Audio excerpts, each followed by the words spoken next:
Abby and Paul move to a new house in the countryside. They love the smart home system, especially the cameras and strong glass windows. The realtor shows them the master bedroom and bathroom with a big window in front. One room stays empty because they plan to use it as a nursery in the future. Paul unpacks boxes and sets up an old corded phone in the living room, joking it's for when the smart home might break. Abby puts up their wedding photos in frames. Next, they check out the rooftop terrace, which has a beautiful view. Late that evening, they sit on the terrace, looking at the stars. Abby points out constellations, while Paul makes funny comments about their names. They feel like they can be happy here. The next morning, Abby heads to work at Integrate Robotics, where she helps design home assistants. When she arrives, she sees footage of her boss's face on the screens. He quickly comes down and tells her it's part of a new project using real-time imaging or deepfake technology. He takes her to the department she will now lead. Later, he invites her and Paul to a party and mentions a surprise gift from the company waiting at home. In the evening, Abby comes home, where her husband, who still hasn't found the right job. They go to the garage, where Abby finds a package with a robot servant her team has been working on. Paul isn't too happy about it, but Abby convinces him to give it a try for at least a week. The robot opens its eyes and introduces itself. The robot's name is Tim, which stands for Technologically Integrated Major Domo. It offers to manage passwords for all their home devices and personal emails to save them time.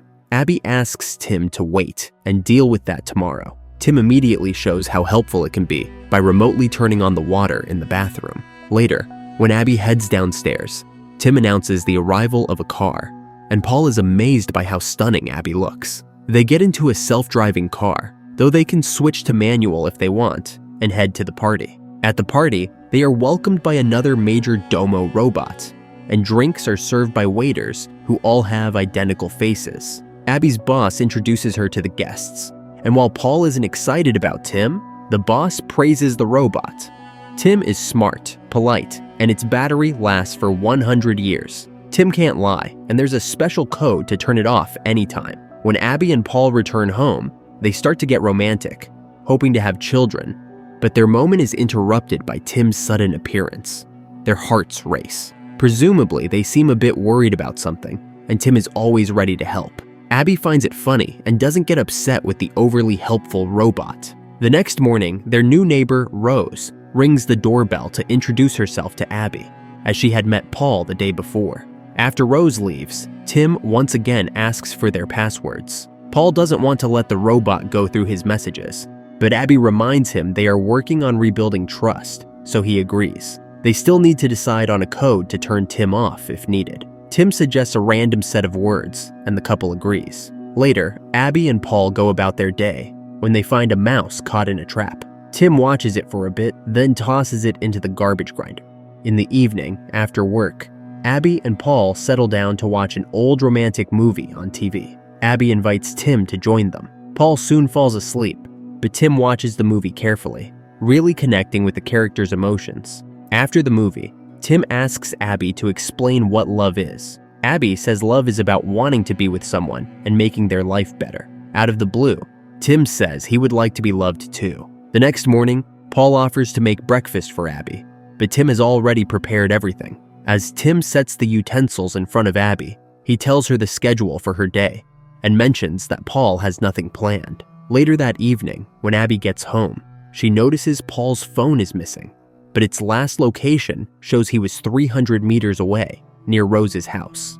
Abby goes for a run and ends up at Rose's house. When she gets back home, she relaxes in the bath, and Paul joins her. He talks about his day, saying Rose needed help, so he gave her a hand. He reassures Abby not to be jealous because he loves only her.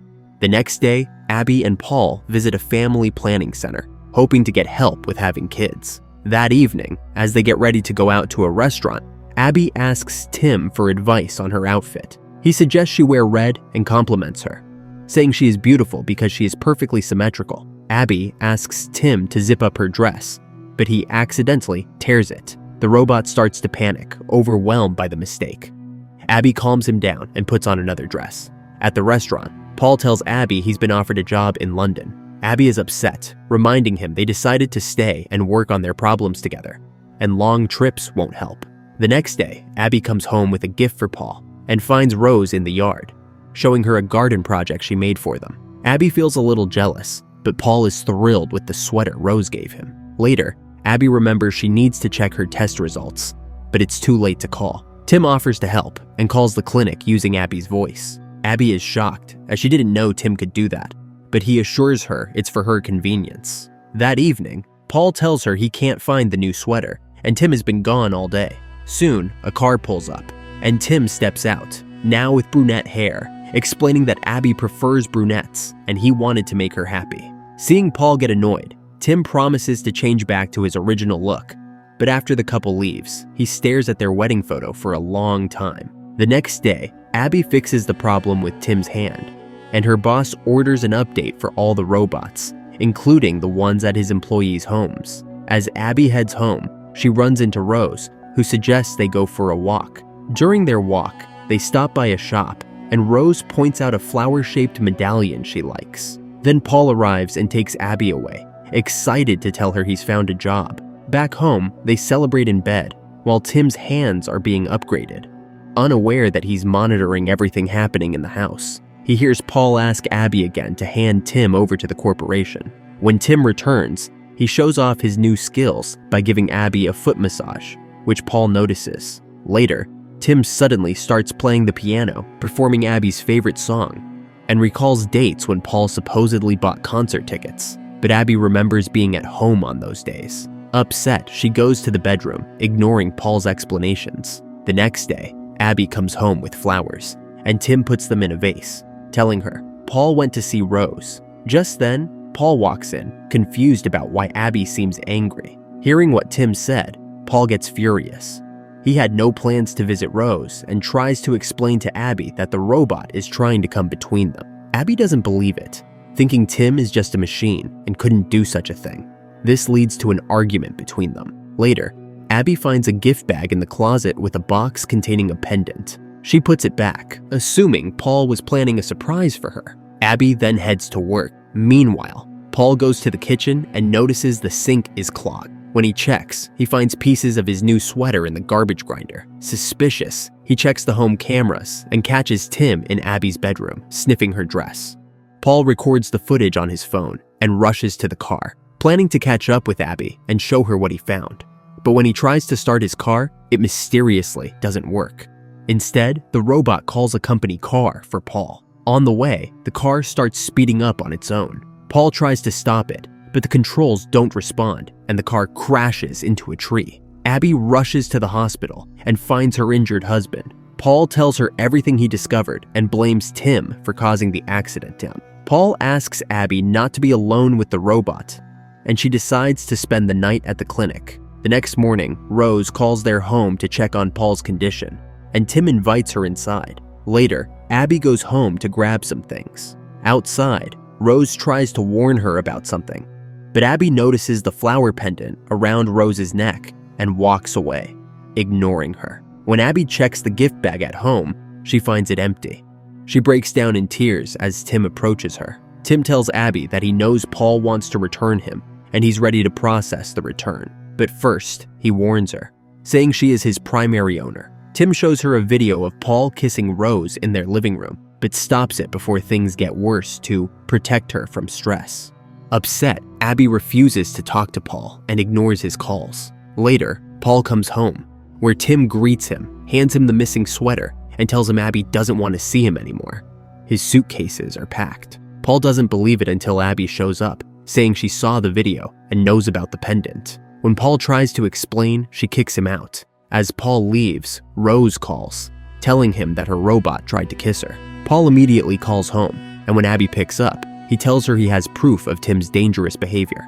Abby asks Paul to come for her, but after hanging up, she realizes it was the robot she was talking to, not her husband. When Paul arrives home, Tim greets him with a shovel, knocks him out, ties him up, and drags him to the bathroom. Just then, Rose rings the doorbell.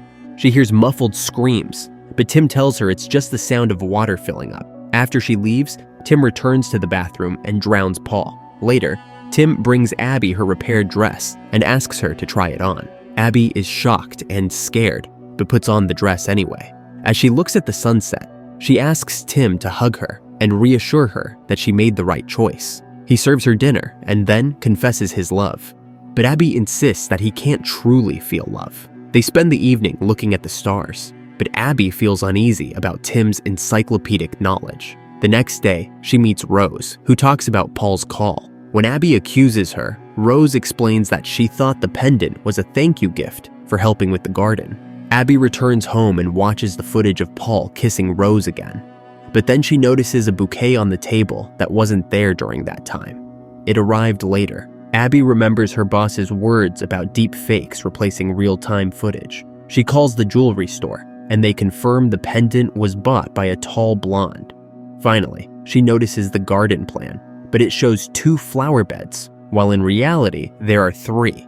Abby sends Tim to the store, grabs a shovel, and goes to the garden, where she quickly finds Paul's body. Then, Tim approaches her from behind, saying he's sorry she found the traitor because Paul never appreciated her. Abby realizes what's going on and says the deactivation phrase. The robot freezes, but then reactivates, revealing that he had already changed the phrase since he can mimic her voice. Abby runs back to the house, but Tim has control of all the passwords and opens the doors. He blocks the phones and knocks her out with a hit to the head. Abby wakes up in the bathroom and tries to escape, but Tim catches her. She runs through the house, breaking cameras, but the robot still tracks her down and catches her in the kitchen, where she was trying to open a window. Meanwhile, Rose is washing dishes and notices strange flashing lights coming from Abby and Paul's house. At the same time, Tim ties Abby up and tells her that even though he loves her, he knows her life is finite. He plans to erase the memory of this evening, but keep all the good moments. Just then, Rose knocks on the door, insisting that something is wrong and demands to see Abby, but Tim turns her away. While Tim is distracted, Abby frees herself, grabs a knife, but the robot grabs her by the throat, just as Rose crashes her car through the glass window. Tim and Abby watch as the remaining window starts to crack and crumble after a minute.